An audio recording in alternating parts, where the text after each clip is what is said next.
You're Well, already that's on you. Good day, good girl. night, good morning. I Welcome got to the live podcast. Ladies, Yep. I'm still doing our curlers, doing our hair down, putting it up. What's happening? hi. We are live and in Yeah. living color. Hey, everybody.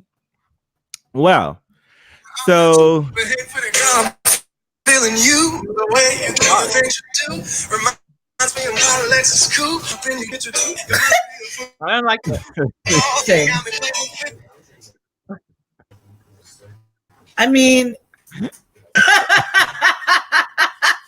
I is that you're late? Is that the thing that you are late? Yeah, that was I'm really not late. Save it for the outro when we're going, okay? Okay, Good day, fine. ladies and gentlemen, boys and girls who are across the Atlantic, across the Pacific in future time, according to Janina, and those who are in present United States time. Welcome to another exciting episode of Reels Tennis Podcast, and we're going live and in living colors for you. And before I go any further, let me introduce my co-hostesses with the mostesses. First, we have Andrine from Solely Tennis Travels.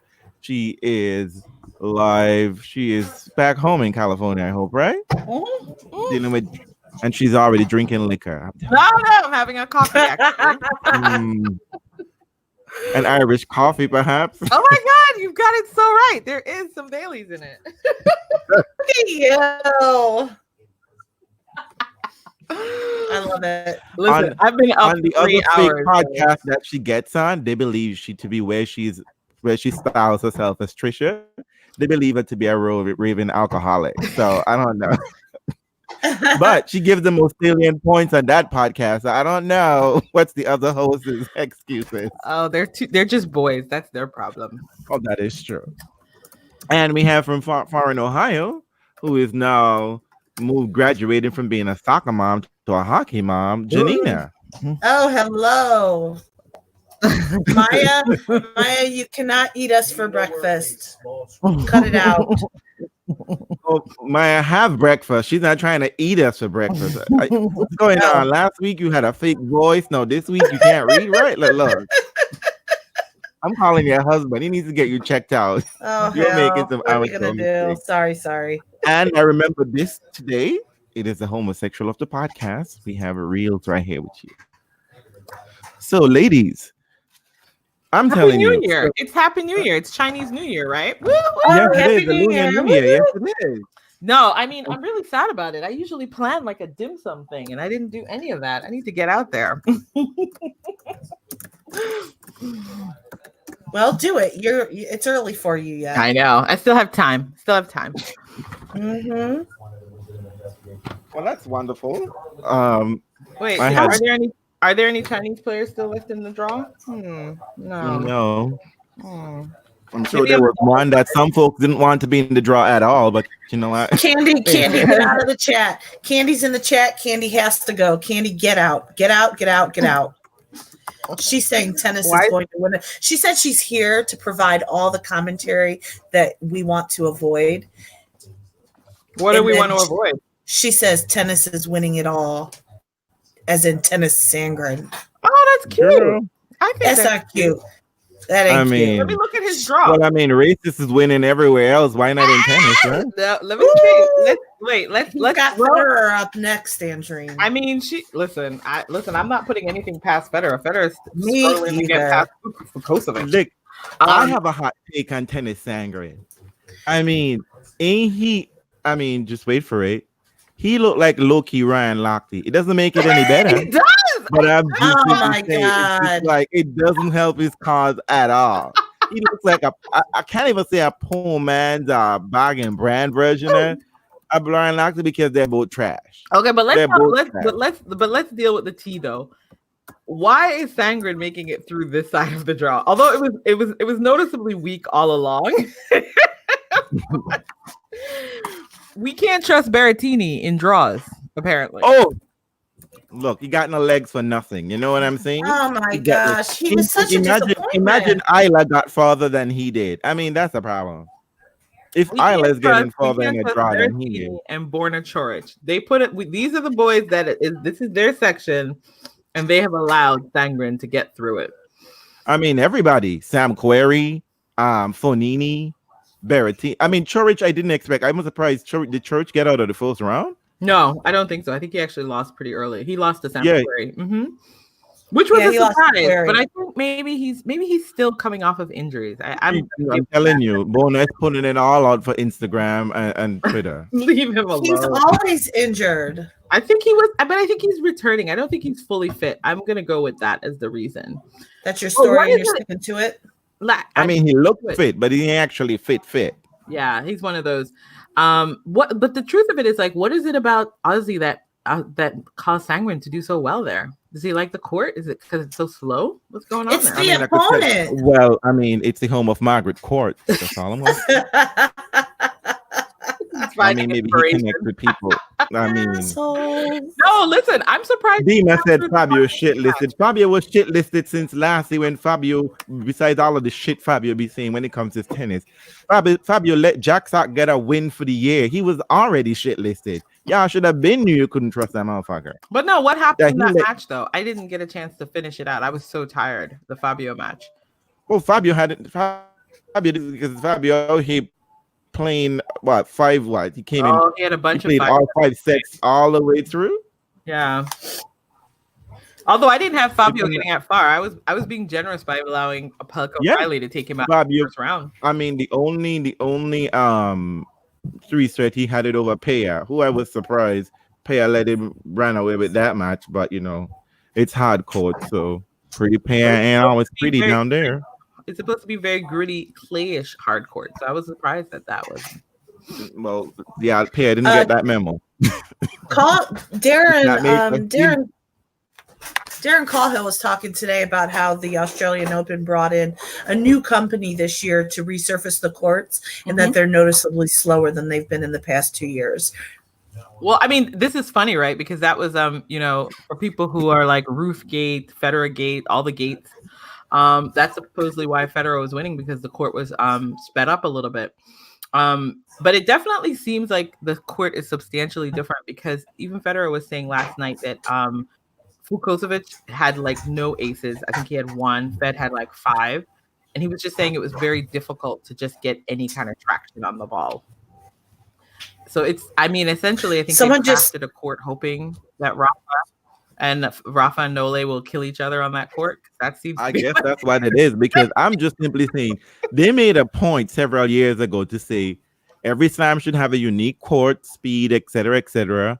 It's a hard court. It should be fast, and everyone lost their goddamn mind.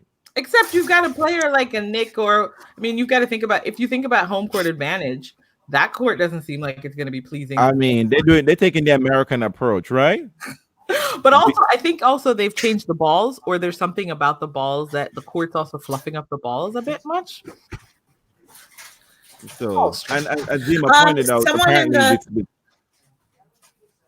someone in the chat said there's new balls. The balls are different this year. Mm-hmm. So it's a deadly combination, but it's so weird. It's like they've got a new court that they've done some weird resurfacing, and I think the court's kind of grainy. And then the ball. Can someone check on Candy Alley, please? Because I think she's not well. What is Candy Alley said? Nick is beating Rafa in straight sets. I mean, is Rafa going to be sick? Is Rafa going to have a stomach virus as a result? What's going on? Nick Candy's just saying things. I love it. I mean, is there going to be a hurricane? What? There's going to be a hurricane in Bradley Arena, right? That's what's going to happen, right? Well, I mean, listen. I mean, I'll be surprised. Like, you know how I feel about that section, because that's what Janina said, that this was Nick was gonna come good, and I had Kachanov coming through that last match. I mean, I tell you, only one Russian is allowed to be well at one time. He should have, but you got 1.5. You got Medvedev and you got Rublev, who is the half. You can't get 2. Well, I mean, we jumped anyway, but let's finish out this section and go to the other one. So the surprise of that section is definitely Tennis Sandgren. So are we gonna? I guess they're not gonna make a big deal about him anymore, right? We figured out that he's not gonna be the face of American tennis, so we're just gonna have to just let him. Well, it depends on who you talk to, right? Because people are trying to pretend like somehow like this wasn't like some crazy shit that he was going on about, right? Like this was like I don't know. He had They're said not talking about it anymore, though. They're not trying to like cover him or talk about him, and I've not seen him on any of the shows or anything. should he be anywhere in any show? But Well, did anyone really the last expect him American. to be here? Yeah, he's the oh, last is he? standing. Oh, Yes, is he? he's the last I American. never really checked for them, so. Well, Isner retired.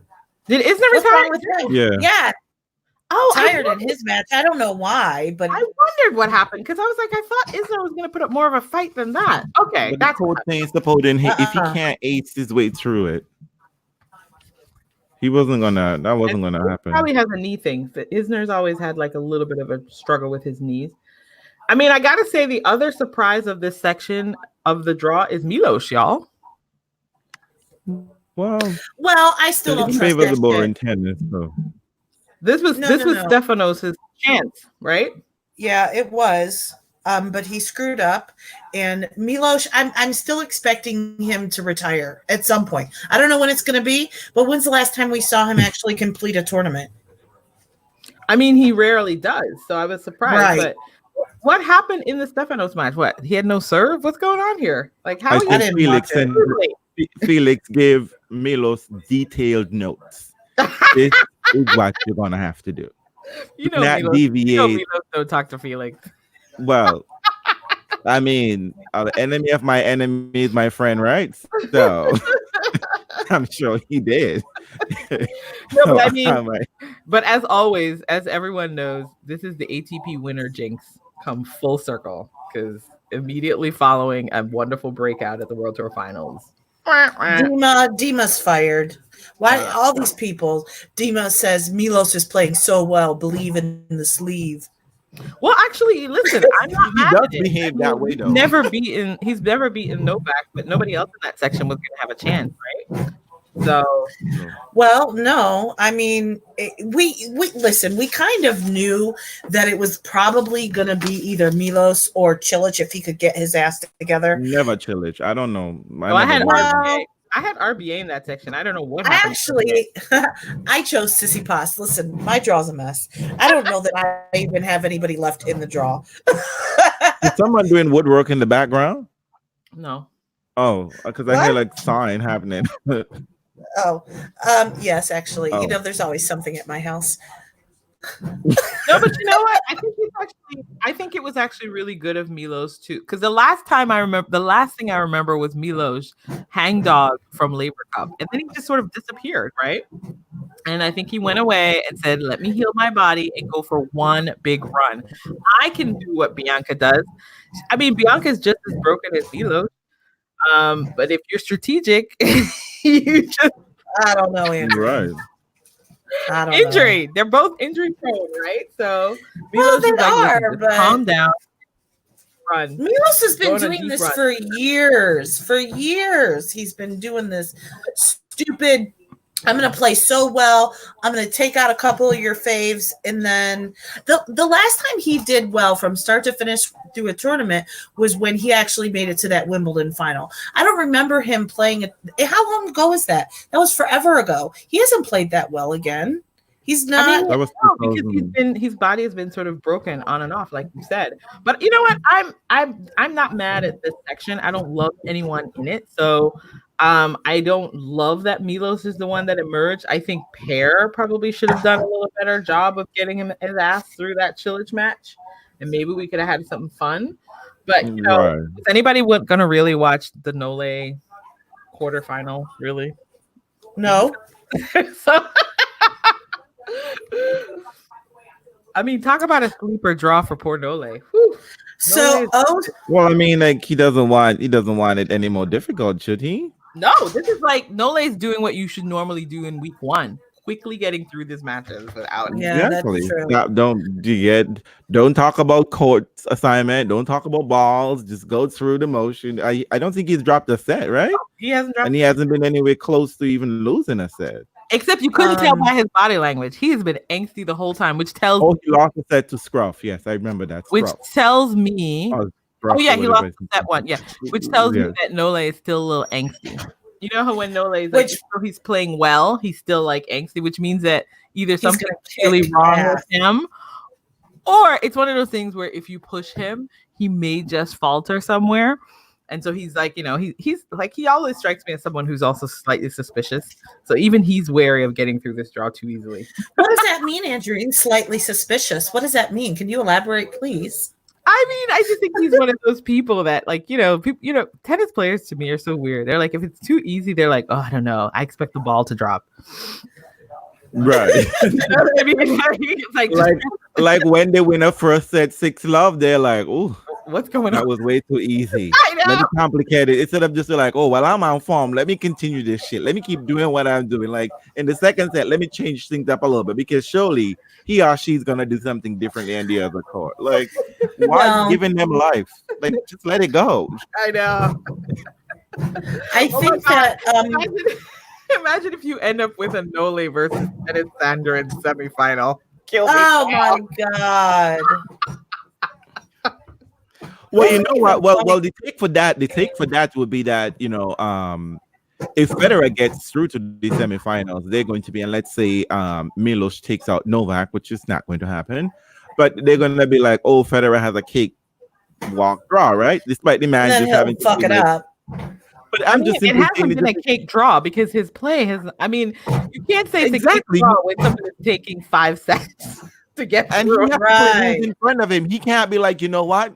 Since I'm on a title quest, I'm gonna need you to have a seed next to your name. And if that's not happening, I don't know. Like, I gotta go home. Like, we've said it a million times. You can't help who you play.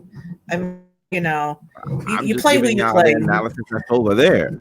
I know. We know. It's also just matchups. You know what I mean? Like, it just so happens that Federer practices with those two guys who give him trouble, so they know his game intimately. Yep. I mean, he practices with Vukovic, and he also practiced with Millman, and then also Millman was cheating by like collecting like all of Hewitt's like knowledge. Federer, Federer's game. Like, is that really cheating, Andrew? Cut it out. Don't use such strong words. He was getting on-court coaching. When you're getting on-court coaching, it is. Oh, on-court coaching. Okay. When you're getting on-court coaching and you're massaging the ball on your shirt.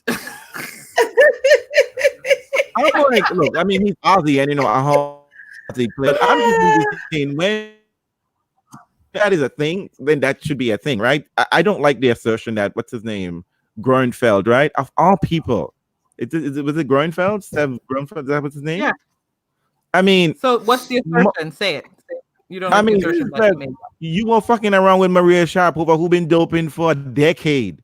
You can't come and make the assertion that someone should. My thing is, if that is in fact I don't think he made the assertion that he said he says this would not be allowed in any other sport. You can't take the ball and rub it on your person to do something to the ball. There are rules about that. Am I right or am I wrong? And just because he hung out with the doper doesn't mean that he can't tell when someone's cheating. I'm not simply saying that he can't, but what I'm simply saying, if that is because listen to me, this is what I'm confused about, and this is what gets me. First of all, Sev is an official coach, right?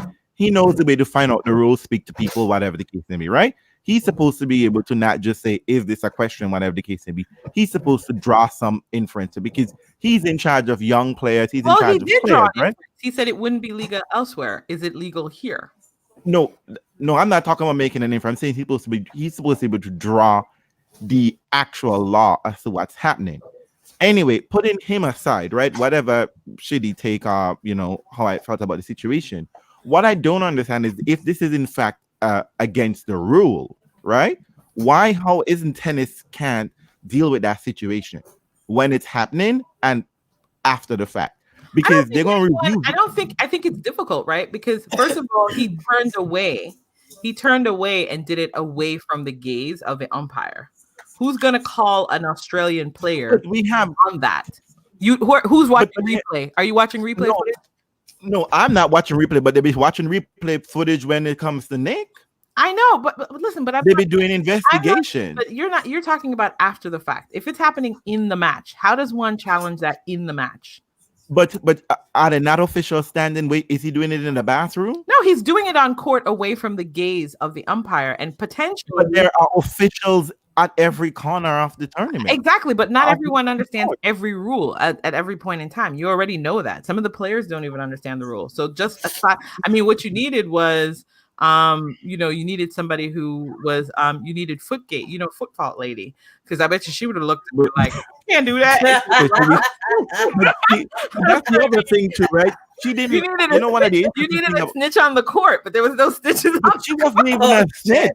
But you know what's the crazy thing? She wasn't even a snitch. You know that, right? She didn't say anything. She just accepted Serena's abuse as being, players acting up and creating a scene. What happened was that the umpire called her and asked her what was said to her, and that's when she related the story. Not your business. It's okay. She was upset. Anyway, let's not go down that rabbit hole. But I'm just simply saying. But that's what I'm finding confusing and crazy about. Tennis. Why are you confused? Is that we don't have about it? He asked the question, and then somebody quoted the rule book. No. I'm not. Okay. Again, I'm past him now. Like he's being salacious to get on the internet as an official coach. Online, that's fine because I'm just a regular fan, whatever. But as an official coach, I think there's a way in which you can go about that situation to deal with it more effectively. To me, him going on Twitter and being the status that he has is just creating a level of controversy for no good reason, right? Because here's the thing: if really Millman had won, it wasn't going to change the price of eggs. They weren't going to disqualify him from.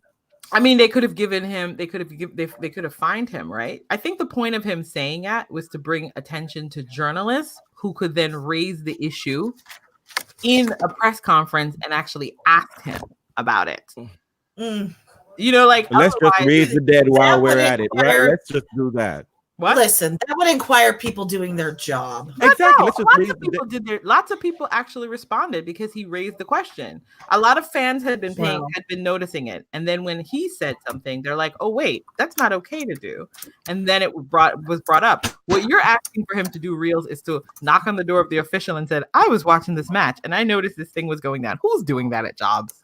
But you see, I don't know. I don't know if I can accept that because he didn't necessarily say that this was wrong or right. He's asking the question. It was because he's on show because it wouldn't be right in another context, in another sport. I think I'm almost sure. I don't know if there was a what's her name? A Spanish female player. Yeah. I think she did this at one time. No, she did it with the racket when she was playing Serena.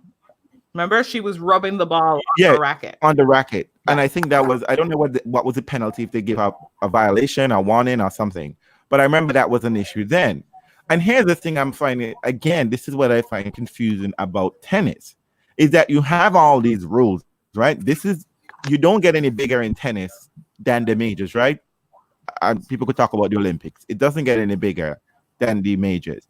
And yet there are these ambiguities about the rules while it's happening, right? Like today, I'm watching Fucsovics playing Federer, and Fucsovics is talking to his box. Who's the umpire? None other than Carlos Ramos. And Carlos, you can't tell me you can't see Fucsovics talking to his box. Fucsovics is right in your eye line talking to his box. I am confused what's happening here, right? Because then we made a whole big scene about respecting the rules and all of this shit. It's not sexist. It's not racist. And here we have the same person, the same violation, and nothing happens. Right? Nick do something. And I'm not just making this about Nick because I'm just simply saying is that what I see is the thoroughness, quote unquote thoroughness, when it is a Serena, when it is a Nick of reviewing videotape, getting an investigation, talking to everyone on court, and then handing down punishment after the fact, right? But then when certain people do it, we all of a sudden, well, it already happened. We don't know. We weren't clear. We don't know what that. Like if I'm at home watching this on TV and can see all of this shit happening, and Sven can see this, which means we're not getting some secret view that the umpire can't see because a lot of times much of this is being we are. But a lot of this is being broadcast in the stadium for people to see. And there are officials covering the match. Not that piece, Reels. Like, umpire doesn't see everything that happens in a match. You're expecting a policing function to happen in tennis that just doesn't happen.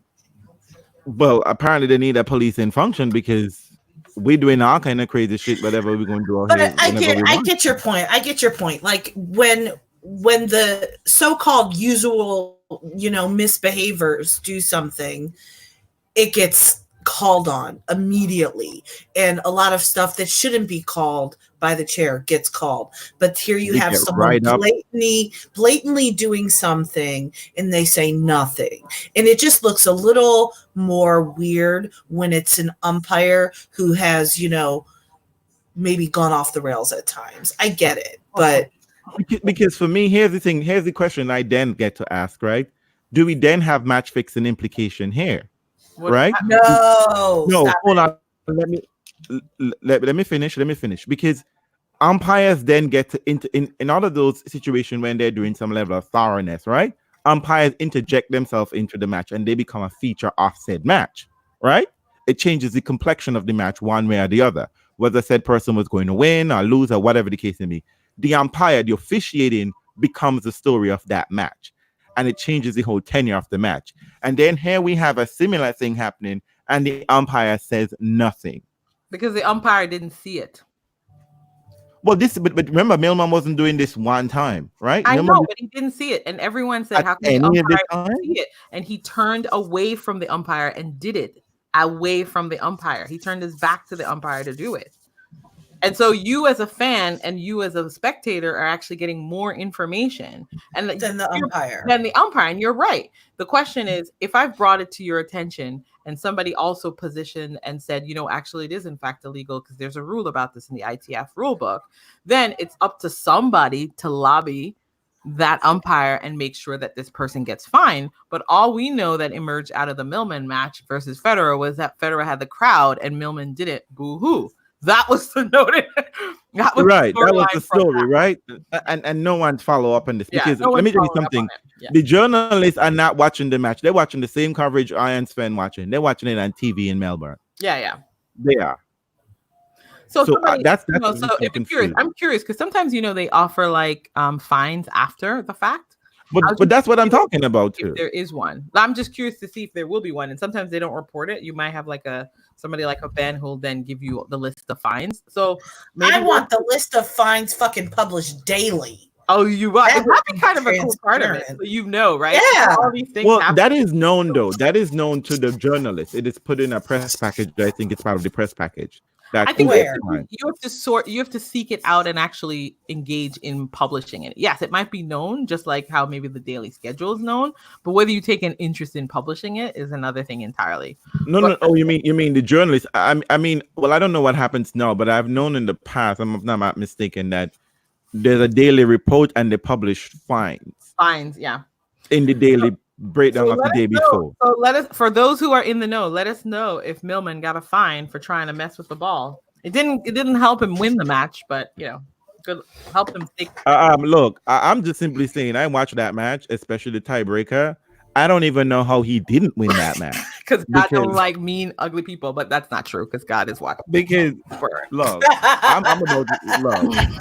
I was judging a man yesterday. I saw a man on the train yesterday with a lace front, and I wanted to take a picture. It was so bad, and I was trying to take a picture to send to my sister. Forgive me, and I couldn't take a picture. And then you know what happened? God don't like ugly. My jacket ripped. I just saw that my jacket got ripped. God is so petty. God just you know what I mean? Mind your business is still for free. Minding your business is still for free. I know. He's like, if this he's like baseline shit, I'm not here for your petty shit. Genocide, maybe I'll have a problem with that. But this baseline taking a picture of someone on the subway, nope. No, anyway. Exactly. We're not here for that. I mean, that tiebreaker, the super tiebreaker, which I think, as someone pointed out, I don't know, but for me, I think that's much more the super match tiebreaker than as opposed to the traditional 7. Oh, I think the traditional really... 7. Like that is why at all in any instance. I hate the no-lay tiebreaker with Fed at Wimbledon. 7 points after 5 sets is just not enough. It's not enough. Super tiebreak. But it's so bad because, there's a point where you're right. It should be 10 because there is a point when they're at 5 all, right? Where it's type set point. You know what I mean? It's set point the next one. It's just messy. It's just too tight. It's too tight. Yeah, I mean, it's too tight for it to be 7. I agree. Yeah, you can get rid of. Always be 10. You know what? Get rid of the 7-point tiebreak in every set for ever. Period. I hate it. A super tiebreaker is so fun. So I much love it. fun. It still has a good I story. love it. There's such a good story in a super tiebreak because how many people have come back?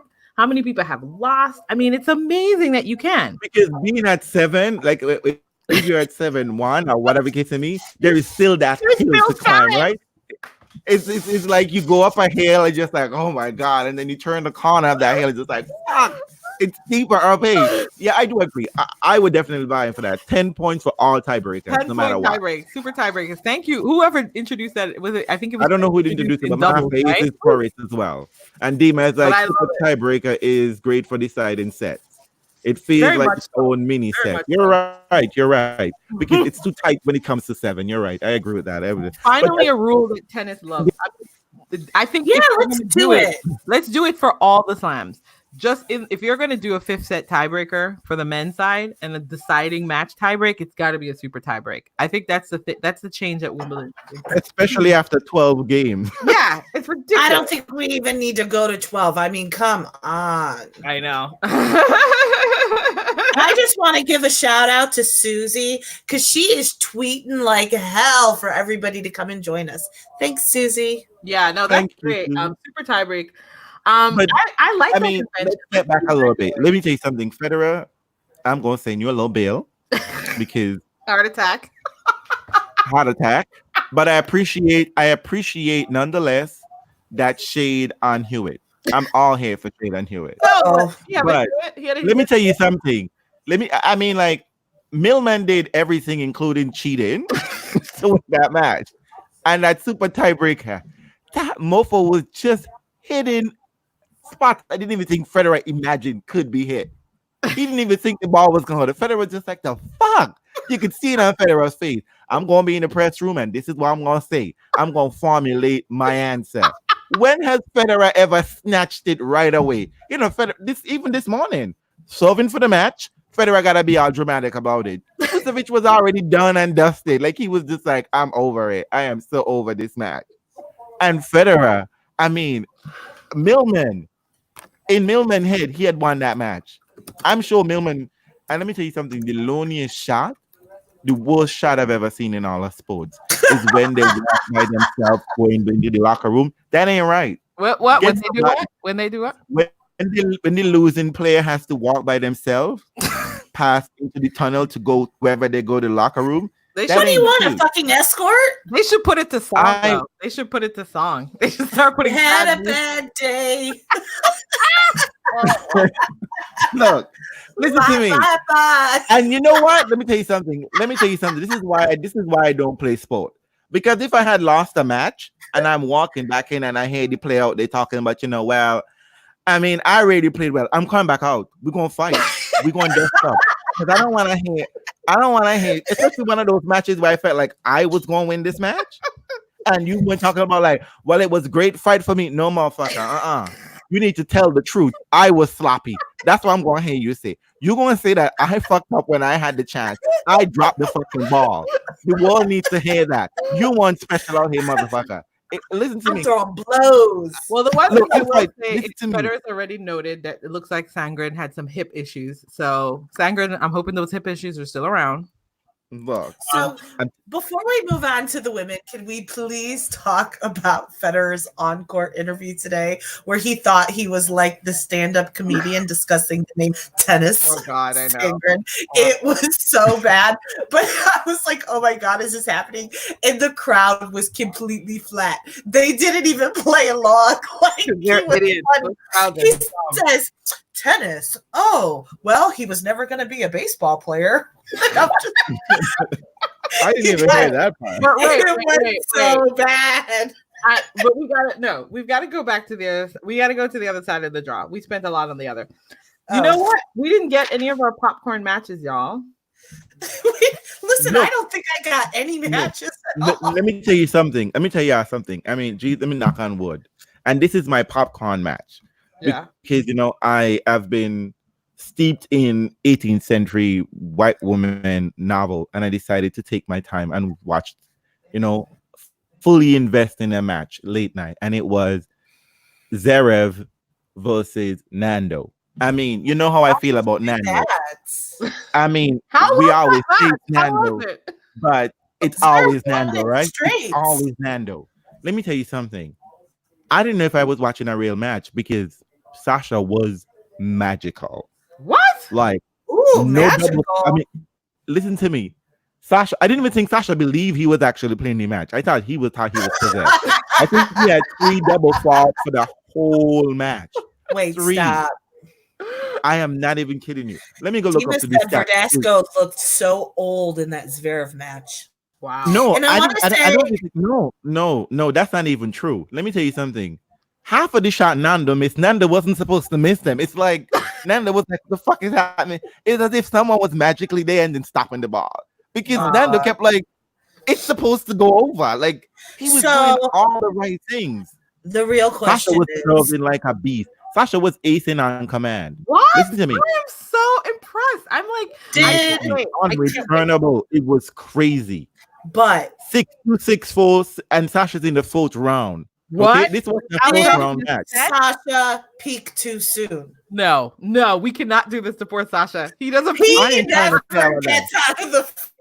But here's the thing, though. We never expect Sasha to peak at all at a major. So there is no peaking too soon or whatever. Exactly. So No, it's you know just what? like, It's in a good position because it's Sasha versus Rublev. Sasha Rublev. I mean, I didn't even think he was gonna get out of that whole combat. Let me not. So this is the You time. This is when Sasha's tournament begins. This is it. This is the moment, y'all. Listen to Hey, this. maybe Listen it to is. this thing. I'm not even making this up. 15 aces, 3 double falls, 74% first serve in, 77% first serve won. He was sloppy on the second serve, 38%. He won 60% of break points. He came to the net 25 times. Really? Sasha's very He fast. won Who is 15 times of that. That's what I said. He would- 34 winners, 22 unforced errors. I don't even think I was watching. Listen to it. I didn't even want to say anything. I was just like, something's gonna happen right now. Like lightning's gonna strike here. Like the wall is gonna open up. Apocalypse is about to happen. So Sasha and I are not seeing this match the same way.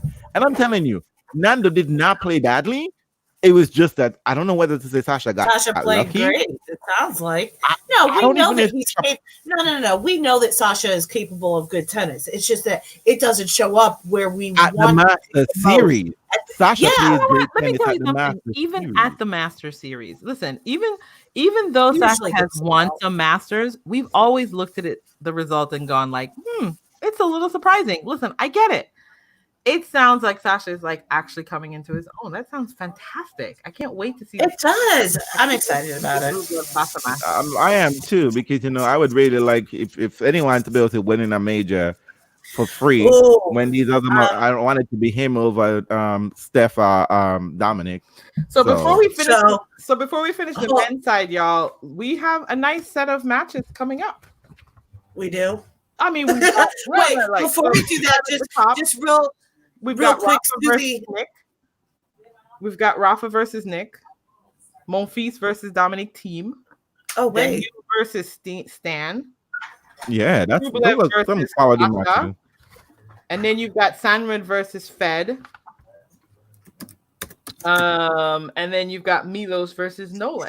So I think Fred is definitely gonna play the day match. Most likely, it should. It's a short enough turnaround time, short enough match. It didn't go too long. It should be So- okay. does that mean that I get to watch it before I go to bed? You should. You should be. Yeah. You should go to bed before 12 o'clock. It should be second matchup or something. Okay. Maybe okay. third match of the day, right? Third match of the day. Kristen? Well, it would be less, right? Because it's cutting down now. They don't need to have that many matches on the court. Yeah, should be good timing for you. So who do you all see getting through to the final Well, not the final four, to who gets out of this side? We know who's on the men's side, but we don't know who gets through the Rafa Nick Monfils team. listen, I am not going to be surprised Mhm. if Nick takes out Rafa. I'm not surprised by that at all because we know he gets up for the big matches. We know he's confident against Rafa.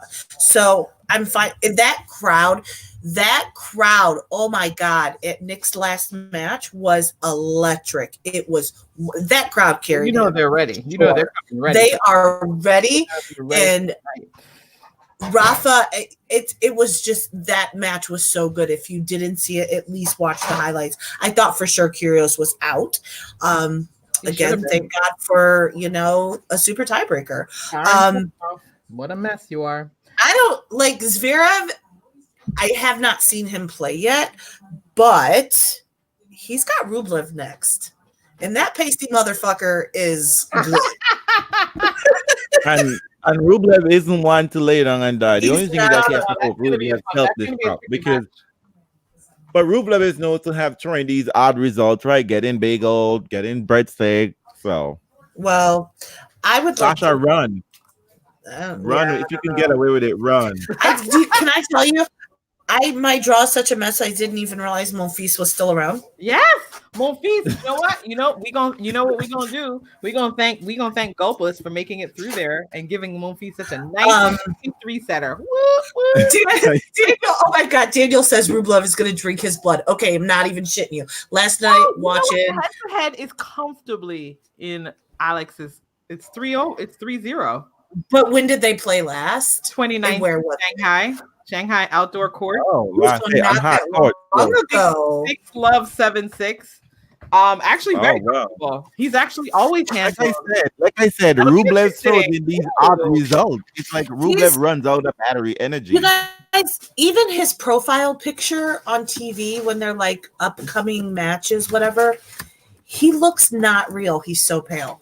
Rublev is a redhead, isn't he? I mean, he doesn't. He is a redhead.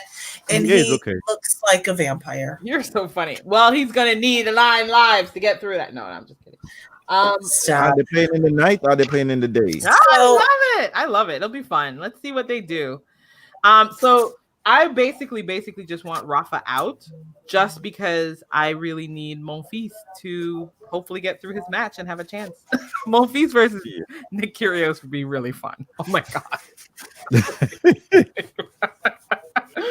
And it will be messy, but it will be fun. Medvedev also leads the head-to-head against Stan. So who knows? We might. I think Medvedev is taking that match. There's no doubt. I think Listen, I think Medvedev is in the final. Well, we had him there, so let's see. Wow. Yeah. It's the one thing that I still am can say, I mean, listen, almost my entire draw is a mess. Well, you know what? That's not true though, actually, because I still have Kyrgios. Yeah, I still have Kyrgios, Nadal. I actually had Gael and team playing each other, but I didn't believe it when I wrote it down. I had Medvedev and Wawrinka. I had Zverev and Goffin. I didn't have Rublev, but I should have known better. I just figured, didn't Goffin just do something good? So I thought maybe he might. The other side of my draw he had a good chance of doing it. Medvedev turn that match around, but Goffin turned the match. But so my men's draw isn't nearly as messed up as I thought it was. I don't know. We need to move on though. We've got 45 minutes and I'm out. That's perfect. Let's move on to the ladies. Woohoo! Well. You know what? I have done a Cersei and rate my ladies the draw. The men's draw is shaping up to be fun this week, as always. The first week kind of dead, but the second week promises much. We'll see. Well, we'll see. The women, the ladies reels. So, I'm just gonna say, I'm here for Margarita. Ooh. She is like silently kicking ass and taking names. I'm here for Mugs. Since no one else here I like, I'm here for Mugs and Pavs, but they could meet in the quarterfinals. So I'm here for Mugs. Mugs need it. I think Conchita need a drink, like a real drink. She needs to get some top shelf liquor now because she's looking messy. So I'm here for Mugs. I don't really particularly like anybody else in here.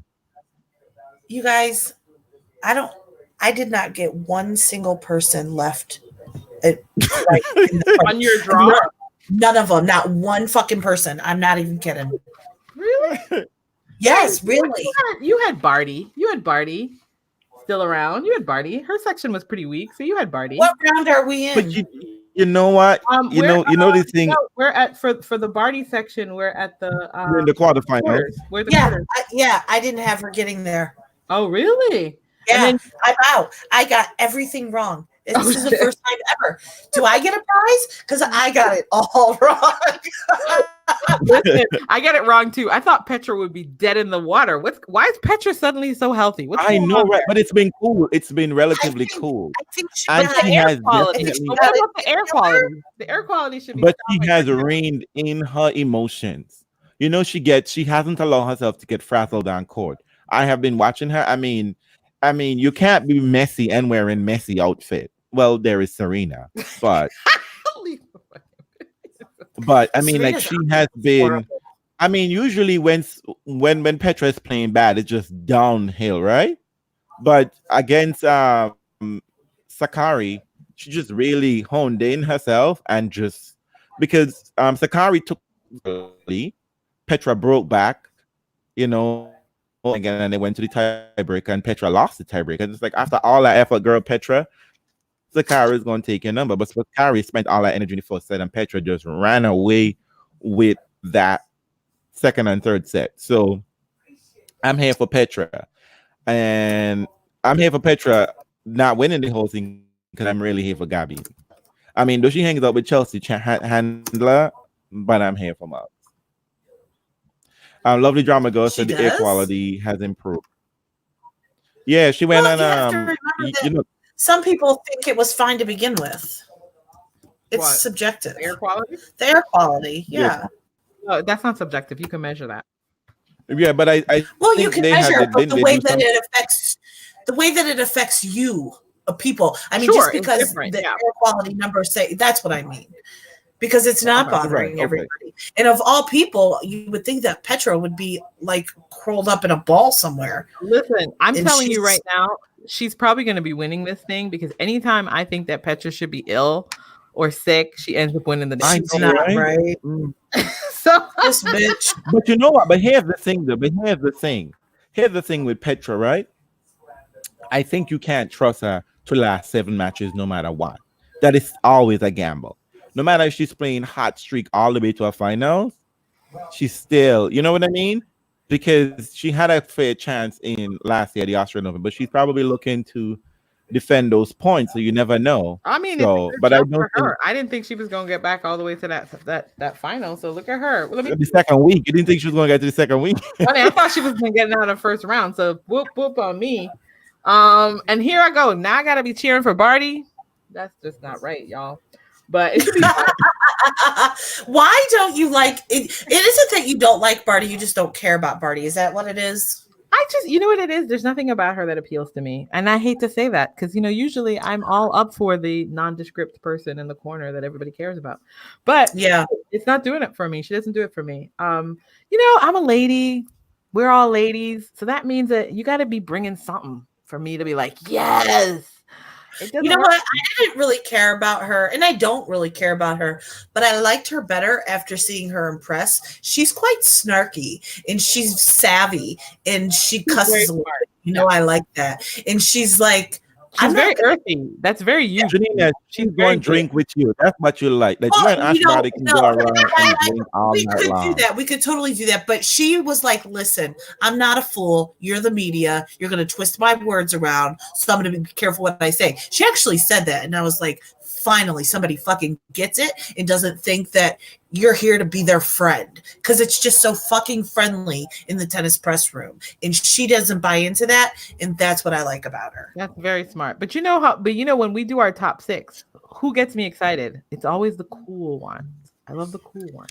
Well, she's Yeah, not. I'm with you, Andreen. I'm with you. It's not that I dislike Body, but it's just like I don't see us being good Judies. We're gonna be cool, but I don't see us. No, listen, Muguruza. I mean, first thing is, we're not checking our boys together, so that's a problem for me. If we're not checking out men together, you're dumb. Muggs, on the other hand, I think. I don't know if Muggs is checking out men with you either. But you see, Muggs gonna have a real opinion nonetheless. She's No, gonna be what like, real. Don't fuck with that dude. I like Don't Mug's fuck with him. coolness. I like her coolness and her remoteness. I feel And she takes my advice about fashion, and I always appreciate ladies who take my advice about fashion. Oh my God. Listen, at this point in time, listen, at this stage in the game, these people are all amazing athletes. So what draws you to them is like idiosyncratic things. You know what I mean? It's like, True, that is a fair you know, like, point. you're like, oh, you should love this one. Listen, these are the Like, top yeah. players of the world. They're all amazing. So you can't be like, you should like this one's game. No. Now at this point in time, It's like Bonnie Ray said, you can't make me love you. Sometimes I feel like I wonder how they got there. I don't feel like they're all the time. no, I mean, well, listen, That's horrible. don't be one of I those. know. They're all I talented. know. They're all talented. They're not club players. Okay, let's not. That's true, right. These are They the will top beat your grandmother. 100. They will beat your granny and your auntie to Yeah. a pulp. These are the top 100 players. They're the best players from their own countries. They're the best players in the world. Do you know what I mean? So it's like, but people are like, you should really love her because she does this to the game. I don't care. But no. So Ashley Barty, home crowd advantage. That'll be fun to see. Let me just think about that matchup. Did you ever think that Sophia Kenin was going to be the last American standing? No, and I'm really I upset didn't about even it. think about Sophia Kenin at all. I didn't. I Y'all didn't say listen. at all. Let me tell you something. What's up with that ball toss? She like keeps her head down, then she snaps it up. It's so weird. I'm like, how does she even see the ball? She doesn't actually, it doesn't seem like she's following it with her eyes. When she throws it up, and then she snaps her head up and then she hits it. This bitch was fist pumping, double faults. Then she did the, at one point last night against Coco, she does she got a net cord in her favor. And, she puts up her hand to apologize, turns around and was like, yeah. Well, listen. I can't be mad at her. I can't be mad at her because the person who was having problems with their ball toss was Coco last night. What happened to Coco in that first? Her ball toss is so high. She's got that from Venus. Real. She and Venus got the same shitty ball toss. I think Susie says I underestimated her. She's an alley cat. I believe that. A dirty one at that. She likes to scrap. But wait, let me just say, what is this projection everyone has about Kenny? The big thing about her is everybody's like, she's a street fighter. You know what? She's actually not. She's not. She's a grinder. She's a grinder. She's just gonna kind of nasty. No, she seems kind of mean. I don't know. She's nasty. Like, you know what? She's like those kids that play who are like rabidly like aggressive and rabid. You just use the word rabid. But like a rabbit. You know how like when you're a kid and you just don't want to lose. Rabid. I know, but it's like, but I mean it in the sense that like she's just wants to win. But I mean, like, of course, like, you know what I mean? Like some people have that competitive juice. She just seems like she has it on max. But I don't necessarily think of her as even as like sneaky or any of those. O says she's a punk. Daniel says she's a tantrum thrower. Well, she's a child. That's like her energy is very childish. She's not that She young. gives that energy like, I think right now. I know I'm like that. Oh my God. She gives that energy. She just does. Well, just standing there. Just standing there. She wants to speak to her manager. She does. Well, what's interesting? It's interesting is that she's 22 and she was playing. Is she? I thought she was younger. No, she's 22. She's 22, and she made Coco look like it was the reverse. Like just in the way they were approaching the game and the match, you would have thought she was the 15-year-old. But I get it. Like she's very Collins-like. These girls are. Oh, that's another one. Oh, they're hungry. Collins is like, I'm sure Collins, that woman who got kicked off the plane, who tried to say there's a bomb in the back. That's Collins' auntie. That's Collins. Collins just give me that vibe. I don't know. I mean, how I feel about the white American players. I'm just like, you gotta wait. But no, you gotta wait a long time. Do you think she gets? I think she doesn't get through the other match though. I don't even know. I think the other girl. This other girl is. I mean, is it Ons? Yaber. I think it is Jabber. I think I don't know. Oh, yes. She is playing solid tennis. She should release a video how to pronounce her name.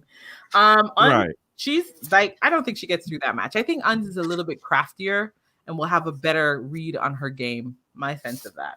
And well, I just want to say I don't care. First of all, if Kenan does, I'm over it.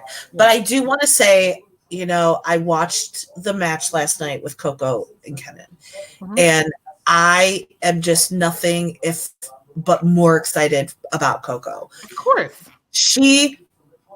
so what? She lost. She went deep. She had some good wins under her belt on the way there. She looked good. I think she just, I don't know. I don't know if Kenan. She ran out of ideas a little bit. Kenan. And the moment probably got to her as well. I think her emotions may have gotten the best of her, but she looked good. And I'm thinking, damn, I initially was thinking maybe in like 3 to 4 years time. I'm thinking more like 1 to 2 years time. She's going to be so much bigger than anybody ever excited. I'm just so excited about it. She's so freaking good. She thinks, and she was mixing it up great. She was serving great when she was, but when she wasn't, it was really bad. And that's what killed her in the end. She couldn't get a first serve in. Nope. So, and she's just fun. Fearless. The spirit of Venus Williams, I rebuke it. I rebuke it in the name. Fun. She's also fun to watch. She is fun. She's fun and emotional. But I do want to say, I don't know what the fuck people were watching at the end because they were like, "Oh, that was a nice hug at the net." No, the fuck it wasn't. It was so quick, and stupid, and it just looked obligatory on Kenan's part. It was not. It was not nice and sweet. What the hell were y'all watching? But eyes. Have you noticed that about Kenan though? That's how she moves. She's very quick.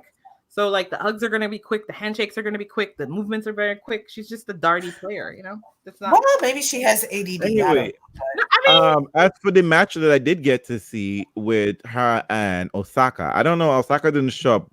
No, it didn't. I don't know if I can show up, but Coco was on her neck from the jump. Coco put her foot on her neck. I was just like, "Girl, you ain't getting up. You are not getting up here today." You know what? She had time. She had time to think about that encounter. She had time to plan it. She knew what she did wrong. Right. I think that happened with Kenan. I think next time they encounter each other, she's going to know exactly what to expect. And it's like that's. I mean, I'm going to say this is Patrick. Patrick out here talking all around, talking to the wrong people. Patrick, you should have talked to Coco because you know about Kenan. Yep. You actually saw Kenan beat Serena. So you should have had some notes for Coco. Yeah. You didn't have anything for Coco, did you? So wait, I mean, this is like a pretty historic run for Ons. Has anyone seen her match? I didn't see her retire Wozniacki. All I know, she says she's here for the Africans and for the Arabs and for the Turkish player, and I'm here for Ons. I'm here for her. Well, I mean, I'm just here. I'm just here for you competing at your highest level. Don't do it for any other people. It won't. I'll let you some people. I'm not here for everybody. I'm not gonna lie. I'm not here for everybody. I'm not here for tennis sangren at all. When Wozniacki lost, they didn't really show too much of that on TV because that was also when Serena was losing. So American TV was focused on Serena. They showed Caro crying on court a little bit, and I just do want to say, goodbye to the golden retriever. It was fun in the really beginning, and then I hated you. Have a good life. Have lots of babies. That's what she really wants. She might make a good coach one day, but I won't miss her tennis. I won't. Anyways. Oh, wow. How do I feel about Carol? You know what? I will say it's, I don't have anything to say. I think, there was a time when Carol was the fittest girl on tour, fittest lady on tour. She forced everyone to get just as fit to run down all those damn balls. Yeah. And she was the golden retriever. Yeah, she was the golden lady of Indian Wells. People love her there.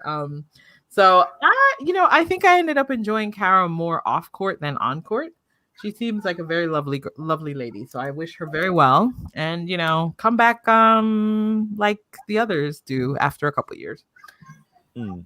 You see how that worked out for those people? Girls, stay home and have it. Okay, come back. Relax. Yeah, Carol, don't come back. Wait, what are the? Well, let's put it in record now. What are the chances that Carol returns to the tour? She's not coming back.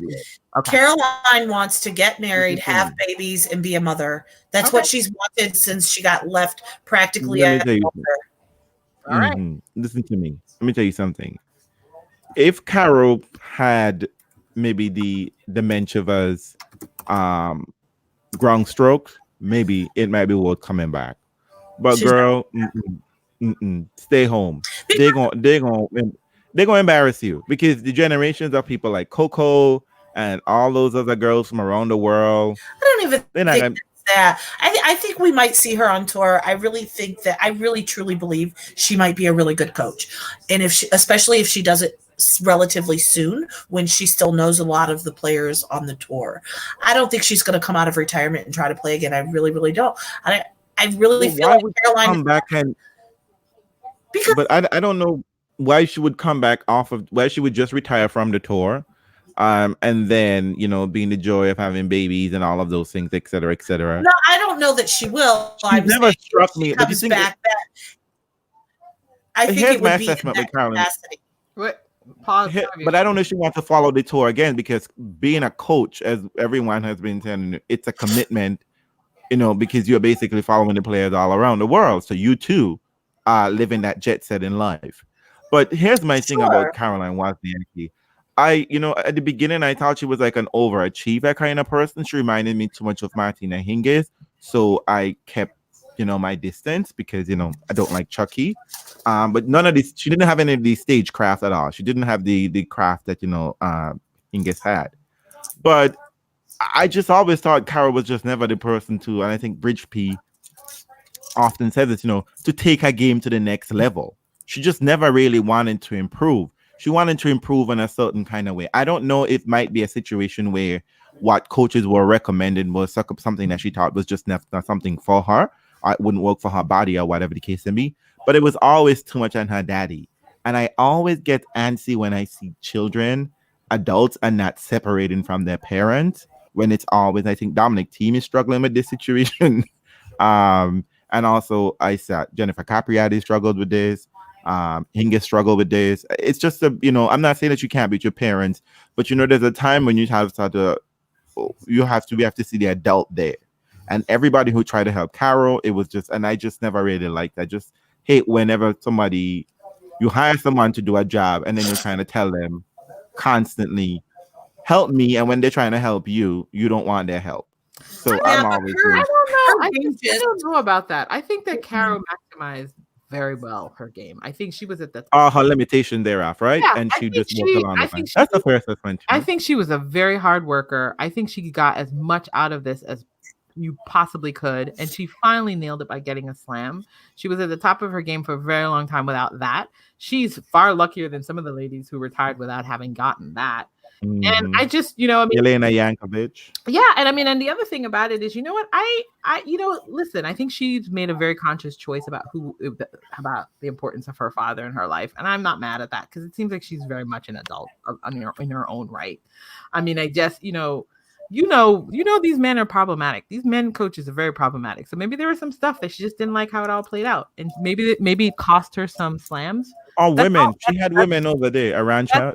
Come on. Have you seen that's nowadays where they're doing a much better job of having women as coaches, but that has not been the case. And it's not what Cara has chosen. So, but anyway, I think at the end of the day, listen, she has had a fantastic career. She made a ton of money. There should be no regret there. She was the only one who was smart enough to capitalize and step up when Serena was away. True story. Honey, Lena's not. Lena Kim Kleist, they stepped up. She came up the Lena school. Wait, Serena's not here. I think what she capitalized on was the fact that she was a pretty blonde, and she knew where she knew where they wanted to spend the money. I gotta say though, as far as her tennis, she was very much a pretty blonde, but I think she was so much more than that. I mean, like, I do too. She didn't rest on her laurels with that. No, I don't mean like in that, but I mean like in terms of like, she talked about the tennis, but I'm just simply saying that the marketing would have flocked to her nonetheless. Oh, for sure. But so she capitalized on that, and she was playing solid tennis. She was playing good tennis.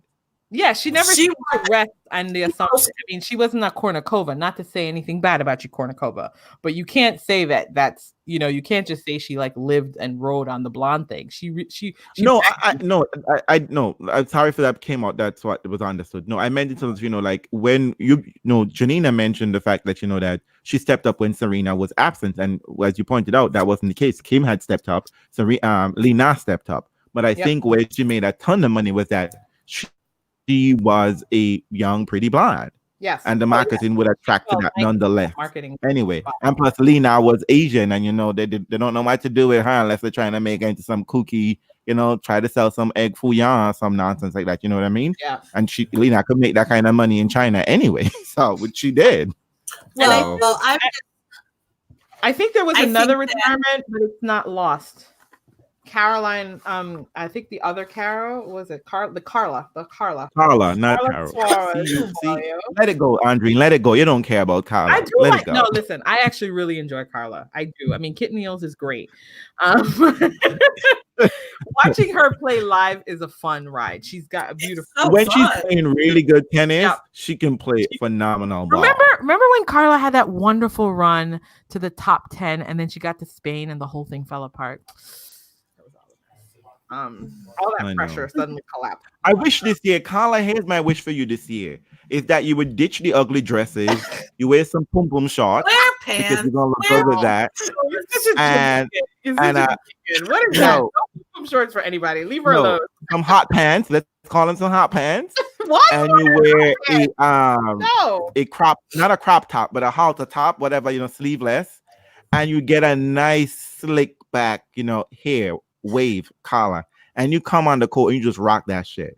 Leave Carla alone. Tell that to Mug. Oh my god.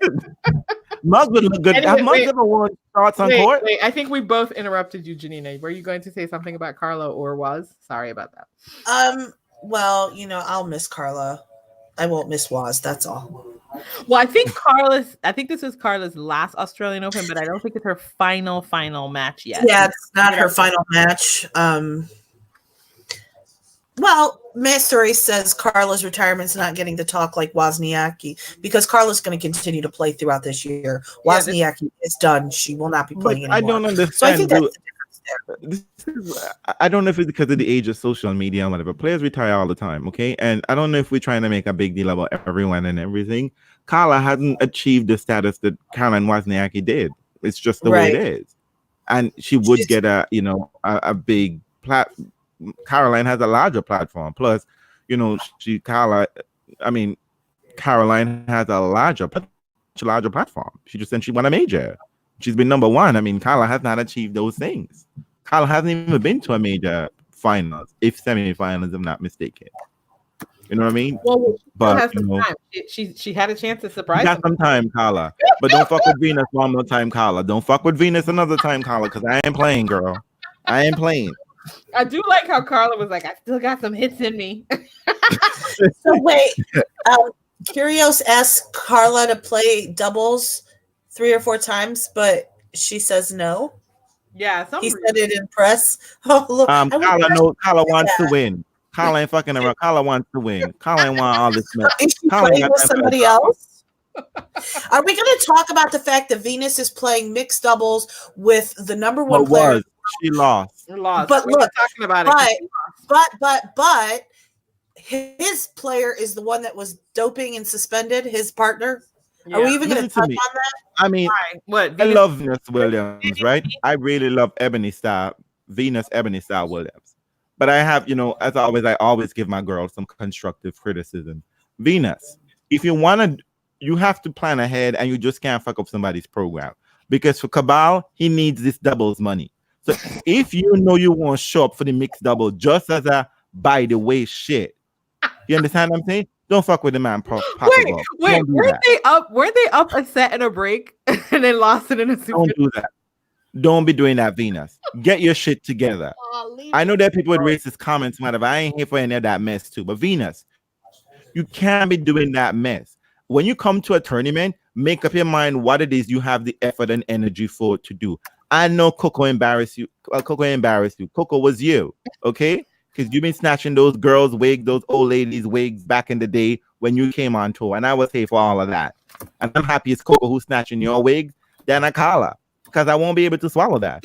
Even a Sharapova. I won't be standing for any of that mess.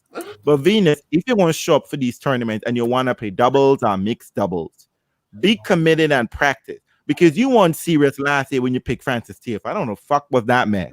Have you not seen that boy up at net? If you really commit to it, practice for it. Listen, Because here's the thing, Venus. Because you know what, Venus, we barely saw you in practice. And I know when you're living your best life off a court, you're not living your best life on court. So you out here living your life in St. Lucia, taking pictures and Instagram and doing hosting TV shows, and you're really good at those things. But you can't show up at majors and fuck with the poor people's pocketbook. These doubles men need that money. They need that money.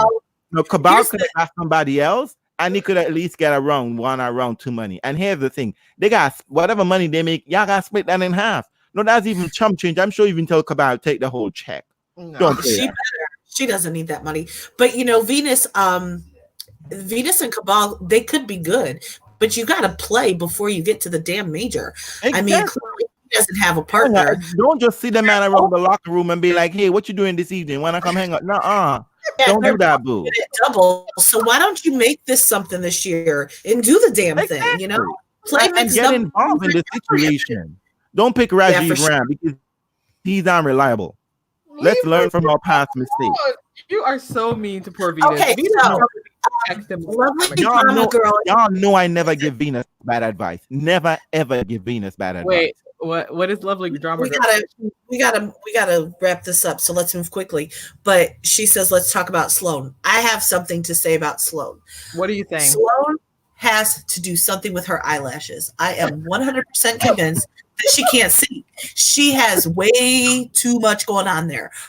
You should never, ever, ever, ever be able to see a tennis player's eyelashes on a wide shot camera angle from the court. Her eyelashes she's got so many layers. It's too much. And I'm pretty sure she can't see the ball. She's got to stop it. She's got to stop it. Oh, and Bree's saying they were even shorter this time. What the fuck?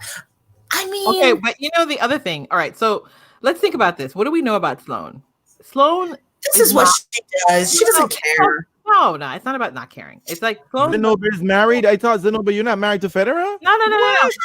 Sloan, I think the thing with Sloan is like Sloan sometimes has like a one-track mind. She gets, when things are going really, really well, sometimes she gets distracted from the thing that needs to happen on court. I think she's busy planning her wedding and enjoying herself. And I don't know if tennis is like 100% where her focus is right now. She doesn't look like she's the born at church of the ladies' store. She's the born at church because she got Instagram pictures for every goddamn thing. And then she'll zone in and have a very nice run, and you just need to be grateful for it. That's really what I think is going on with Sloan. I don't think anything is wrong with her game. I don't think she's just not dialed in. When she's keyed in, she can show up I guess so. What she can't see. Well, it may be as simple as that, or it may very well be that she's got a lot going on her plate. She's focusing. She's trying to see how. But I'm just saying, here's the thing. Here's the combination. Here's the combination for both those things. Maybe she is planning the wedding and planning to wear those eyelashes at the wedding. And if they could hold up under that kind of pressure in a match, then they can hold up under any kind of pressure. I'll be honest. I don't feel like Sloan is somebody that one needs to panic about when she doesn't do that well. She's in crisis mode. I think the WTA is such that it's the kind of tour where like, you know, one tournament from the other does not make or break a player. They can like lose in the first round and then win the next tournament. It's just that simple, the way that this whole thing works out. So I'm like, Sloan, you weren't feeling it. That's fine. Get your head in the game. But I have to say, I think the gears again. Zenobia points to something, and I think that's something I think we forget. I know we live in the era of Federer, Djokovic, and Nadal, and consistency is a commitment that you have to make, and it's not an easy commitment. You have to basically live like a nun, a monk. You have to commit to.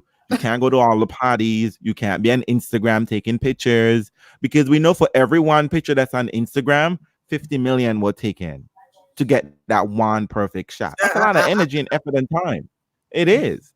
And I'm just simply saying that, that maybe, and when players do that, sometimes we live in an era where we get a lot more gratification coming out of being a part of the sport and not just by winning in the sport, right? And plus, this takes a lot of toll on their bodies. And a lot of times players burn out, maybe in the past, Sloan would have already been kicked the bucket and dropped out because there wasn't anything useful distraction to do there. I think we saw Venus and Serena in their heyday. Well, continue for some to a certain extent that they made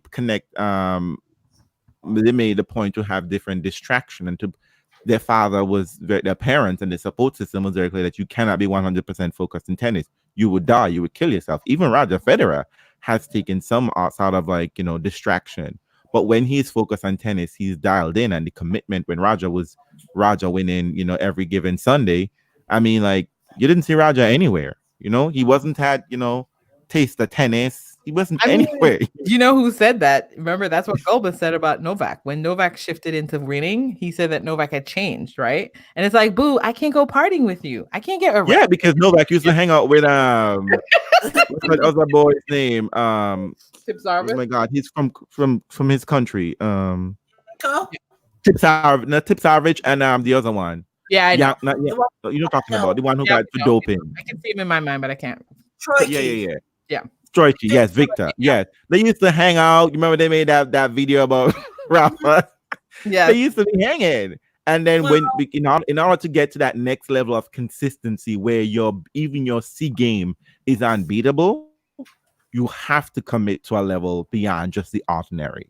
And you know, sometimes for the younger players, the other players, they may have the desire, but just not the money to do it.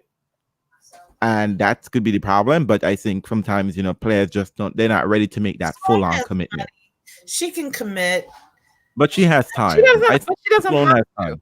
There's no demand for her. You know what? It's like, people talk about it with the French players. The gifts that are given to them at their ranks are strong enough and compelling enough for them to be just fine. And it's fine. We don't need everybody to be doing it. We don't need everyone to be a Sophia Kenin looking like she's gonna kill you if she doesn't win this point. You know, you mix it up how they want. She really does have a mean little face. The manager, please. I need to speak to the manager. Yeah. I mean, there's something to be said. So, I mean, I know you all are anxious to talk about Serena and her dress. I thought the dress was very lovely. It was lovely. I don't understand why you don't like that. Why you don't like I don't get it. I didn't like it because it was ugly. That dress, every time first of all, I didn't like the dress because Serena didn't like the dress. She didn't like the dress nor the bra. She just kept pulling at it constantly. Listen, that's Serena with every single outfit for the last 2 years. Well, again, and for the last 2 years, she hasn't won a major. But it all comes down to the dress. But I just gotta say, every time I saw that dress, it looked like if Olympia had a birthday party and Serena's wearing the bag that they give the kids gifts and cake and whatnot in. It looked like a party bag. It looked like plastic. It was a hot mess. Well, I think the color was. Did I read somewhere that she had planned to wear something else, but it was too salacious looking, and so she had to change at the last minute? Or was that? I don't know why she came out in a bloody cat suit one time. I don't know why she think that could be more salacious than that. It was. She wore a mini skirt, denim skirt to a match. Her boobs looked like they were gonna fall out. The skirt was too much. There was too much material to it. Tony tried to like justify it by saying it was a throwback to times when she did well. I couldn't follow that line of thinking, but for anyone who doesn't know, it's best not to discuss Serena with Tony anyways. There was nothing about it that I liked. I didn't even her bra hanging out the back. Yeah, it was just not good. Sean said it looked matronly, and I said, well, she is a mother, but you know, it just I don't know. It was lovely drama girls for the 11 Prince are better than that. I don't trust. And I mean, you know how I feel about 11 Prince. You're absolutely right, lovely drama girl. What? Lovely drama girl said that 11 Prince are better than that. And I agree. Beyond Serena's mess of a dress, can we talk about her mess of a game? She came into this tournament playing so well. She won a title. She was looking good. She was everybody's favorite. I wouldn't say she was playing so well, but you know. Well, then she gets in this match, and all she does is hit hard up the middle. I was like, move your fucking feet. Where are the angles? What is going on? It was so weird. And I don't even know if it's uncharacteristic. Maybe this. I think, as always, there is nothing about her. There is nothing that physically look like it's ailing her. I don't know. Maybe it is. They're pretty good about covering the injuries that they have at times. It's much more serious, but she wasn't moving. When Serena gets nervous, she doesn't move her feet. She wasn't moving her feet, and she just kept hitting hard down the middle. She wasn't even going for the sweet ass angles that we're used to seeing from her and missing them, because when she was going for them, she was actually getting them in. She just kept hitting hard up the middle. It was good for Wang for smelling that win was possible and taking it, because a lot of the times, and it wasn't even a final. It wasn't even a final, and you smelled that win was possible, and you snatched it. She's gone, and she's gone. Yeah, I think whatever is ailing Serena, I don't know necessarily that Serena. I'm gonna put this out. I don't know if Serena really wants to be out here playing tennis. She won a title the week before, so I think she's fine. It just it sounds to me like Wang studied Serena, remembered the humiliation of their last encounter, and was fully dialed in and ready. Because that could be a thing too. But I think overall that Serena. I just think Serena, to me, she just was, because she had chances against Wang. She had break points. Wang wasn't doing anything. Wang wasn't doing anything necessarily special. Wang was just like, whew. Like a lot of points, I was like, Serena, I got away with that. Special. She just stood in the middle of the court and smashed balls.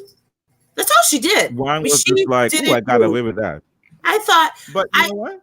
I was like, is she? What? No, she's gonna come back. She's playing better. And then boom, nothing. Like, I stayed up for this shit. Oh my Lord, you're a mess.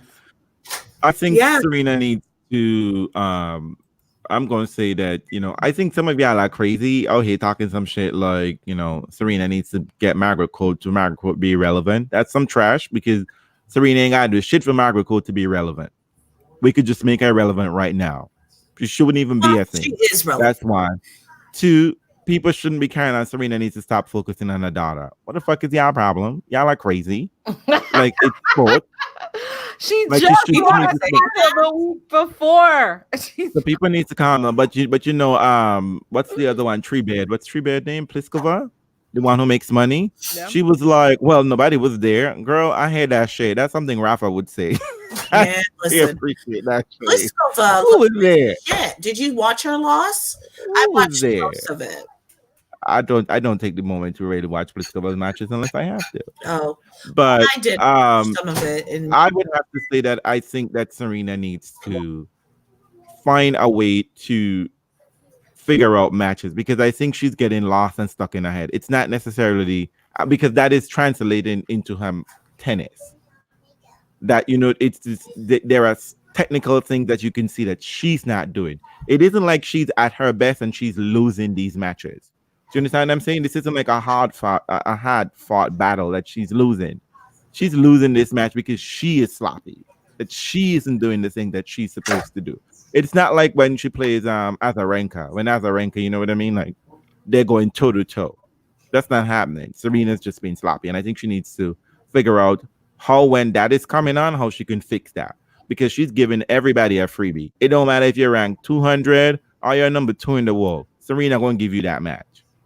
So, and I'll find a way to win, like, when it's difficult. But since Janina has 5 minutes left with us, I just want to say that we need to, tennis people, British tennis people in general, this is what the name is. Call them by the name, please. Please. Don't be out here trying to make something convenient. Don't make it. I hate that. So I'm just going to call you this because it's easier for me. Then don't refer to me. Don't send. Well, I know that I can botch some names, and you know whose name I fuck up every single time I try to say it is Felix. What is his name? Like, I can't. It's too much. It's too much. I can't get it out of my mouth. But I will say, you know what? I never get this name right, and I don't even want to try it. I think y'all should make an effort. I mean, I think it's like. I think you have to sit. I think anybody including myself, who talks about tennis and people listen to you, should probably make an effort to say a name properly and learn their names, especially people who are getting paid to do it. We are not, so I'm going to take that pass. But, you know, at least honestly, if you don't know, say that you don't know. Say that you don't know. Or don't make it a condition on the player, like they didn't do their job to make me know what it is. Like what? Like come on. Or the assertion that it is pretentious to say the name correctly. Like what is that? Her name is Lucy Shafashova, and that's it. So you want to say Safarova because we do know that for some languages the transliteration doesn't work in English. Like Russian names doesn't always translate because they are different. You can't always write the English version of it correctly. But say it. We all here saying Rachmaninoff and Tchaikovsky easily. Why can't we make the effort for, you know what I mean? I don't think it comes down to that simply, though. I think it comes down to what the player, that's the only distinction here, because you can pronounce people's names very differently. I was just on a damn tour with this woman says, I can pronounce your name the Italian way or the English way. And you get a preference. Other players have defined it. You could pronounce Lucy's name in the way that it's pronounced in her country, but she gave you permission to pronounce it another way.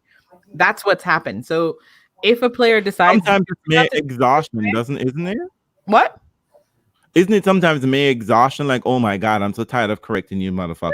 I don't know. You know what? Yes, it is. People butcher my name all the time. I don't think my name is hard. It's phonetic if you look at it and just say it. But sometimes you do get tired of going, that's not my name. Also, I don't know though. Listen, I think people get a little bit pressed about it. I mean, my name is funky, but if someone makes a good faith effort and they ask me and then I tell them and they said, you know what, I'm struggling with it, that's fine. It's like people also are trying to use, if they pronounce names as a kind of reflection of who they are. Guess what? I'm probably going to mispronounce your name, but I'm not going to think you're inhuman and I'm not going to want to. I don't passing, Andreen, yes. In passing, whatever. Like, and that's fine, but I'm just saying in moments, sometimes players have said that they will say you can pronounce this way or that way, and I would prefer this. In Swansek's position, she said that you could pronounce it the Polish way or the English way, but I'd prefer you use the Polish. Other players have not made that distinction, and some have. I think that so it's like I think there was just a conversational point about what would a player prefer. Obviously, always do what the player prefers, but if the player says they don't care, I don't think you have to have a heart attack about it. I really don't. And I don't think it needs to know that if you pronounce someone's name well, that it means that you actually it means that you care about those people as a person and all of that other shit that we're suddenly making it mean. Well, it's not about caring about the person, but I think because would you want someone to be constantly, let's say you're at work, right? This is your work and someone's dealing with you and they want to call you Annie all the time. Are you cool with that? Even if we have a discussion about my name, right, and I tell you what I would prefer and you don't do it, then that's very clear. But if we've never had a discussion about it and it doesn't come up, then I'm not making a judgment call about that. In many of these situations, players will give you a signal about what they would prefer to be called. This is my nickname. This is what I'd prefer to be called. They tell you. That's what was egregious in that example, is that they told you. We don't have to make claims about all these other, we don't have to extrapolate any other thing. I see what you're saying. Do you know what I mean? Like, they've done it. Like, people have told us. Yeah. You know? I get both of your points. Like, if nobody's making a big deal about it, you shouldn't either, right? I do know that sometimes people are just lazy. And I see that in my workplace and not necessarily with me. There's someone... I mean, there's a guy that I work with. His name is Durante. I don't think that's too difficult, but people fuck it up all the time. And they've decided, you know what? I'm just going to call you D. I'm not even going to try anymore. I think that's lazy. I think it's disrespectful. I think he's very young. And when he gets older, he won't allow that. But that's his choice to make, not mine, you know. Especially when it's a position of power, right? When there's... But it truly is just people being lazy. Like, you don't want to take the time. You see this person every fucking day. You spend more time with them than you do your family at home. You don't even want to learn their name right? That's lazy. Well, sure. Sometimes it's pretty aggressive, for sure. And if you're, as you said, if you're being paid for it and it's your job and you're encountering these people often, then yes, you're seeing them in press conferences. They've told you how they want it. You've heard it many times. It's not a one-off. That makes a ton of sense to me. But the thing that always gets me is that these things become like some arbiter of your bigger than they are. It's just like a bigger thing. Like if I pronounce your name correctly, that means I see you really as a person and blah blah blah blah. When you have access to the person and you can easily clarify and make it distinct and clear and be done with it. Fair point. Yeah, it's like it's not a big. So we're winding down when Janina turns into a pumpkin. Yeah. And so who we got? Ladies, who do you say on the men's side who will win this tournament? You know what? I'm gonna stick with my heart, and I'm going with Medvedev. Medvedev is your heart? Oh, you're such a puddle. My head says it's Novak. Yep. But I'm gonna go with my heart and always go with your heart. Always go with your heart. I am checking the air quality now because I feel like I want to say Medvedev too. I don't know what's going on with me. If Janina and I are agreeing, she always has some wild point. So she's looking at another draw that's drawn up in a different country, a different time zone. Dimension, I should say, rather, because we're in a different country and different time zone. But I would say my heart would love it to be Nick, but I mean, my brain knows Nicholas. So don't let that. You are not with me. I mean, I don't know if Federer wins this, he needs to quit right away and run because I mean, this is a miracle upon all miracles because he's not looking. Talking about next year, seriously. Yeah, Federer could talk a lot of things, but he talks a lot. We already know that. Exactly. We already know that, right? But he's the first one to be like, my body says no, and I'm going to say no too. But I would love it to be Medvedev because I don't want Nole and whatever, but Nole is playing tennis. And this court is made for him. I don't see Rafa winning another Australian Open ever. Ooh. So that's the fate. Those are the cookie crumble, right? Federer ain't winning another French Open, Nole ain't winning another French Open, You just get a place and to sink your teeth in there once and that's it. You don't get a second bite at it, Nadal, and just run with that. Let it go. Okay, just like you're not gonna win the World Tour Championship. Just some things you just never mountains you never get to climb. Let it go. On the women's side, I am here for Muggs. I mean, I don't like anybody else really enough to say I don't want it to be an American. I can't stand these MAGA people. So I don't know who's gonna win. I will be happy that Muggs win it and not over Williams' sisters. That's all I'm gonna say. Okay. I've got the same Nole versus Daniel. I actually think that Nole is in firm control of his game. He looks ridiculous. As always. I know. And I think I am here for a historic win by Ons if possible. But I'll take look at you. I'll take Muggs. But Serena not here though. Serena would have given that historic win, but she's not here anymore. I know, but you know that, right? So I'm going predictable for Nole because he does look indestructible, y'all. I don't really see how anybody else is troubling him right now. And Federer, don't you dare beat Nole just to lay over in that final. I'm just letting you know. You, bend over, wide open that hole. No, don't you dare. I'm gonna let you know that, Fed. I'm gonna give you the serious side eye. You think it will Wait be a minute. Halep. Bree just said Halep is gonna win. Halep is still there? Yes. Oh, geez. Yeah. You know what? I gotta go. I'll talk to you later. Halep is still around. I didn't even know. I didn't. You have to pick your Grand Slam champ. There's a ton of Grand Slam ladies still left here. That is true. Yeah, on the women's side. Wow, usually that's not the case. Okay. But I just don't want it to be Mertens. Pavs would be cute. I mean, anyone but Angie. Anyone but. Oh my God. And Angie's still around. Remember us? I told y'all Angie quit that match. Angie knew, right? You don't come good in 2 weeks. Okay. You don't come good in back-to-back tournament. So sit your ass home and peak at the right moment. So look out for Angie. Look out for Angie. She is number 17. So, and Muggs is unseated here. So she's unseated. Oh wow. Yeah. All right. All right. Well, All righty I then, guess folks. we'll reconvene next Sunday and see how fucked up it really Federer was. would not retire after Sangren, please. He's He not would going not to go lose home. tennis. Yeah. Listen, you know about the Federer knows contract that races, dude but just he don't. signed? Federer's just been giving you all the drama for week 1 on the men's side. We needed it, okay? That's what he was there for. All right. Well, All righty then, folks. So people have Petra Mertens on mugs. That's what O said. Kerber is flying under the radar, says Lovely Drama Girls. Muggs versus Kerber would be a good quarterfinal match. I'm not caring about the quality of the match. I'm just caring about who I want to win Master Ace. stop it. Because we don't really, at the end of it, we don't always talk about quality. We talk about who hold up the trophy. Quality be damned, right? Who get the check and the cup. That's what we're concerned about. And that's it. Wow, we got good. I think this has been a good tournament thus far. It doesn't feel like an old hat, right? It feels No, it definitely does not. Yeah, there was some new It feels stuff. like a blender.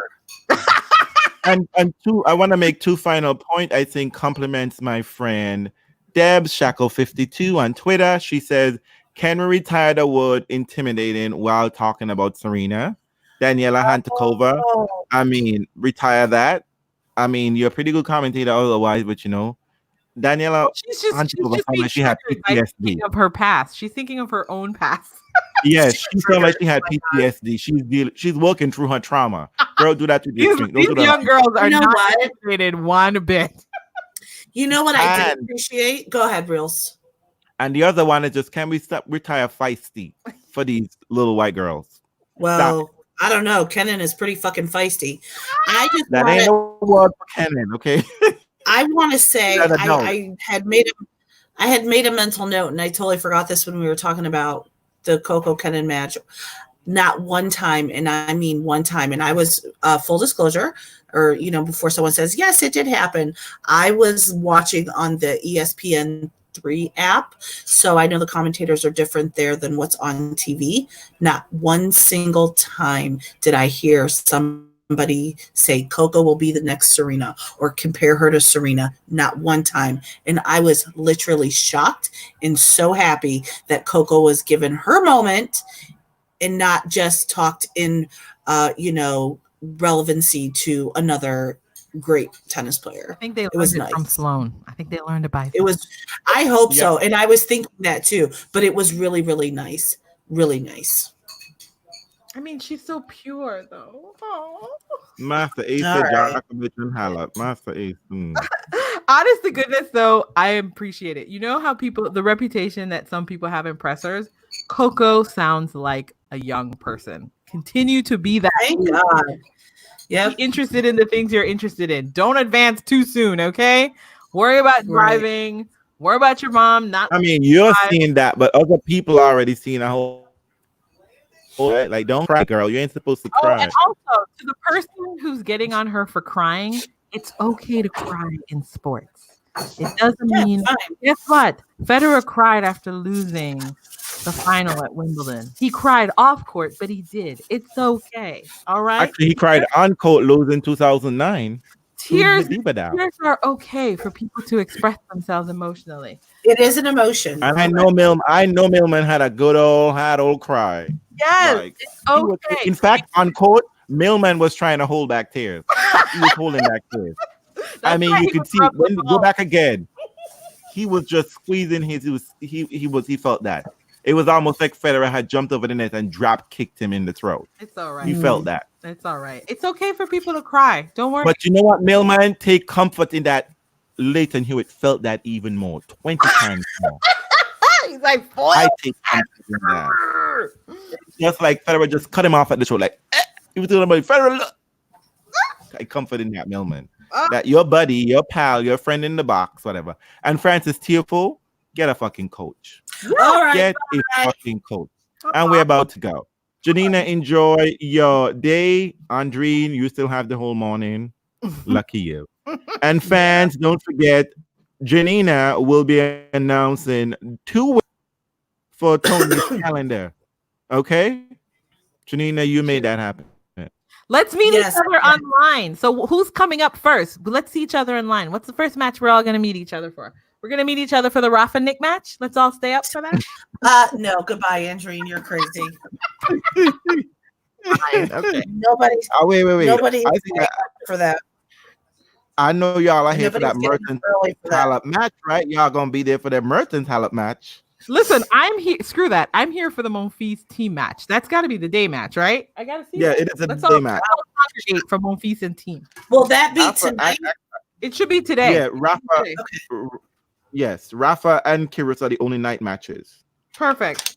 All right. Margaret, court starts in the evening, I think, but there is no night session there. And Swiatek plays Kontaveit. Well, watch out for Kontaveit. Hey, Woo! Slide in there, Kontaveit. please slide in. I get slide in the DMs. All right. Oh, by the way, Monfils, whoever those fucking hot guys you were hanging with, my DMs are open and so are my legs. Bye. Get on it, Monfils. Bye. Later. Take Good night, care, y'all. everyone. It's been fun. Bye.